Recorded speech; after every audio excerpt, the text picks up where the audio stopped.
വളരെ ഉയർന്ന ഒരു പദവിയിൽ നിന്ന് വിരമിച്ച ഒരു മനുഷ്യൻ തന്റെ കുടുംബജീവിതത്തെക്കുറിച്ച് എന്നോട് വിവരിച്ചു പറഞ്ഞു. തന്റെ ഭാര്യയുമായി സംസാരിച്ചിട്ട് ഇപ്പോൾ 5 വർഷം കഴിഞ്ഞിരിക്കുന്നു. കുടുംബത്തില് ഭാര്യയും ഭർത്താവും മാത്രമാണ് ജീവിക്കുന്നത്. അദ്ദേഹത്തിന് 55 വയസ്സ് കഴിഞ്ഞു. അദ്ദേഹത്തിന്റെ ഭാര്യയ്ക്ക് 53 വയസ്സ് കഴിഞ്ഞിരിക്കുന്നു. 3 മക്കളുള്ളവര് വിദേശത്ത് ജോലിയിലാണ്.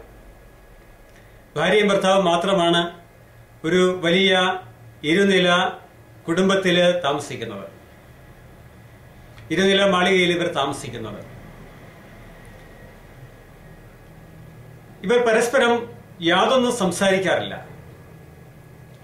ഭാര്യ ഭക്ഷണം വിളമ്പിക്കൊണ്ടുപോയി ഡൈനിങ് ടേബിളിൽ കൊണ്ടുപോയി വെക്കുമ്പോൾ പാത്രങ്ങൾ തമ്മിൽ ഉരസുന്ന ശബ്ദം കേൾക്കുമ്പോൾ ഇയാൾ എഴുന്നേറ്റ് ചെന്ന് ഭക്ഷണം കഴിക്കും, കൈ കഴുകി ഡൈനിങ് റൂമിൽ നിന്ന് തിരിച്ചു വരും.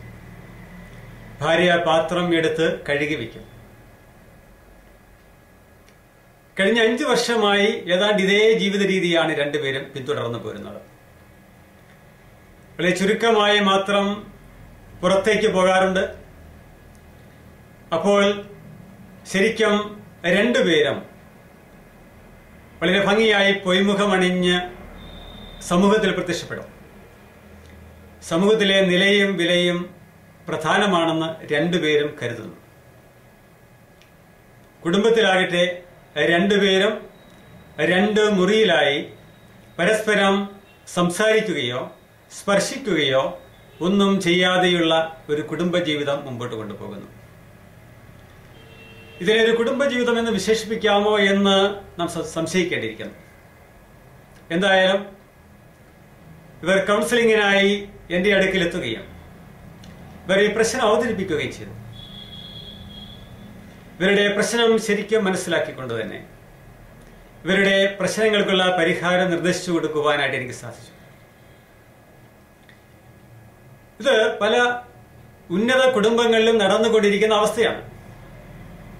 ഭാര്യയും ഭർത്താവും തമ്മിൽ പരസ്പരം യാതൊരു തരത്തിലുമുള്ള സമ്പർക്കമോ സംസർഗമോ ഇല്ലാതെ കഴിയുന്നു.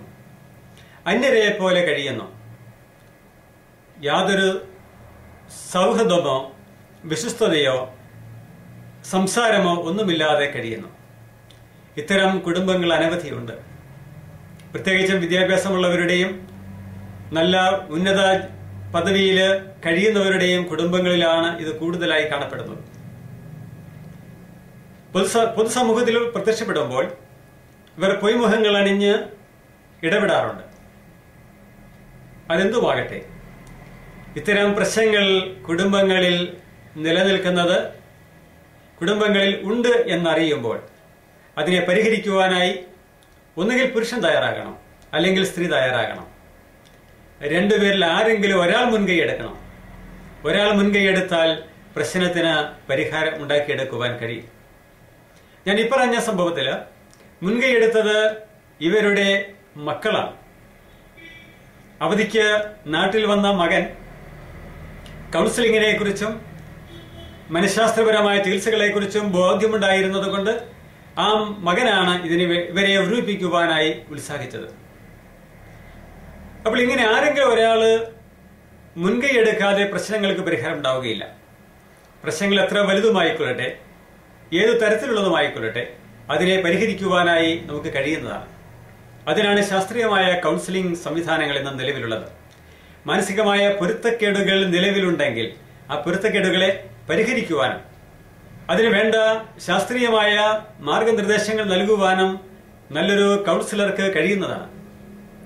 അതിനായി കുടുംബത്തിലെ അസ്വസ്ഥത നാം വെച്ചുകൊണ്ടിരിക്കുകയല്ല ചെയ്യേണ്ടത്.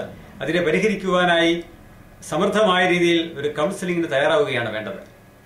ഇത് ഞാൻ ഇത്ര ശക്തമായി ആവശ്യപ്പെടുന്നത്, ശക്തമായി പറയുന്നത് പല കുടുംബങ്ങളിലെ അവസ്ഥകൾ കണ്ടതുകൊണ്ടാണ്. അതുകൊണ്ട് ഇത്തരം പ്രശ്നങ്ങൾ നേരിടുകയോ പ്രശ്നങ്ങൾ അനുഭവിക്കുകയോ ചെയ്യുന്ന ഏതെങ്കിലും കുടുംബമുണ്ടെങ്കിൽ, ഏതെങ്കിലും കുടുംബത്തിലെ അംഗങ്ങളുണ്ടെങ്കിൽ അതിൽ ഒരാളെങ്കിലും മുൻകൈയെടുത്ത് പ്രശ്നത്തെ പരിഹരിക്കുവാനായി ഇറങ്ങിത്തിരിക്കണം അല്ലെ അതിനുവേണ്ടി ഉത്സാഹിക്കണം എന്ന് ഞാൻ പ്രത്യേകം ഓർപ്പിക്കുകയാണ്. കൊച്ചുകുട്ടികൾക്കിടയിൽ കാണപ്പെടുന്ന അതുപോലെയുള്ള ചെറിയ സൗന്ദര്യ പിണക്കങ്ങളോ കൊച്ചു കുസൃതി പിണക്കങ്ങളോ മാത്രമേ ദമ്പതികൾക്കിടയിലുള്ളൂ. അതിനെ ഒന്ന് പരിഹരിച്ചെടുത്താൽ മതി. പിന്നീട് പ്രശ്നങ്ങളെല്ലാം ശാന്തമായി തീരും. അതിന് നമുക്ക് കഴിയുന്നതാണ്. യാതൊരു സന്ദേഹവും ഇക്കാര്യത്തിൽ ആവശ്യമില്ല. പരിഹരിക്കുവാൻ കഴിയാവുന്നതേ ഉള്ളൂ നമ്മുടെ പ്രശ്നങ്ങൾ. ഒന്ന് മനസ്സായാൽ മതി, മനസ്സൊന്ന് തുറന്നാൽ മതി, മനസ്സൊന്ന് അയച്ചാൽ മതി. ആ ഈഗോ അല്പസമയത്തേക്കൊന്ന് മാറ്റിവെച്ചാൽ മതി. നിങ്ങളുടെ പ്രശ്നം ഏതു തരത്തിലുള്ളതുമായിക്കൊള്ളട്ടെ, നിങ്ങളുടെ പ്രശ്നം എത്ര കഠിനവുമായിക്കൊള്ളട്ടെ, അല്പസമയത്തേക്ക് നിങ്ങളുടെ ഈഗോയെ ഒന്ന് മാറ്റിവെക്കൂ. പ്രശ്നത്തെ നമുക്ക് പരിഹരിച്ചെടുക്കാം. പ്രശ്നം പരിഹരിച്ച് സന്തോഷത്തോടെ നമുക്ക് മുമ്പോട്ട് പോകാൻ കഴിയും. എന്തിനാണ് എരിയുന്ന നെരിപ്പോടുകളായി ഒരേ കുടുംബത്തിൽ ഒരേ വീട്ടിൽ പരസ്പരം മുഖത്തോട് മുഖം നോക്കാതെ നാം മുമ്പോട്ട് പോകുന്നത്? നമുക്കിതിനെ പരിഹരിച്ചെടുക്കാം. സന്തോഷത്തോടെ മുമ്പോട്ട് പോകാം. ഇത് സാധിക്കുമെന്ന് ഞാൻ ഉറപ്പ് തരുന്നു. നിങ്ങൾ നിങ്ങളുടെ പ്രശ്നങ്ങൾ കൃത്യമായി അറിയിക്കുക, കൃത്യമായി അവതരിപ്പിക്കുക. നിങ്ങളുടെ പ്രശ്നം തീർച്ചയായും പരിഹരിക്കപ്പെടും. സന്തോഷവും സൗഹാർദ്ദവും നിങ്ങളുടെ ഇടയിൽ, നിങ്ങളുടെ കുടുംബത്തിൽ വിളയാടും.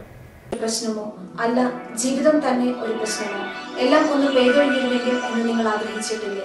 അതെ, എല്ലാം പെയ്തൊഴിയുവാൻ മനസ്സ് തുറക്കും. നിങ്ങളുടെ സഹായത്തിന് help line numbers 9496379230, 9847304999, email @gkalapura@gmail.com, counselorsforum@gmail.com.